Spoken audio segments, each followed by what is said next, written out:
බුදුරජාණන් වහන්සේ වදාලා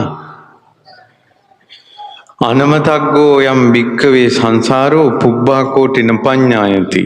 මේ සංසාරේ ආරම්භක කෙලවරක් දකින්න බෑ.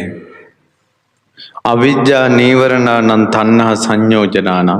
අවිද්‍යාවෙන් වැහුණා. අපිට දැන් කිසිම මතකයක් නැහැ. සසරේ මෙහෙම වෙනවා කියලා කිසිම ගාණක් නැහැ. දැන් ওই ළමා ලපටි කොල්ල කුරුට්ටු ඉරන්දාරි කෙල්ලෝ ඔය අසරේ ඉන්නේ hina වෙවි. සංසාරයක් ගැන මතකයක් වන්නේ. ඉපදෙමින් මැරෙමින් යනවා දුක උරුම කර ගන්නවා කියලා මතකයක් වන්නේ. ඒකට මොකද කියන්නේ? අවිද්‍යාවෙන් වැහුණා. තණ්හාවෙන් බැඳුණා. ඒ නිසා රූප, ශබ්ද, ගන්ධ, රස, පහස අරමුණු සහිත මේ ජීවිතේට තෘෂ්ණාවෙන් බැඳි බැඳි යනවා.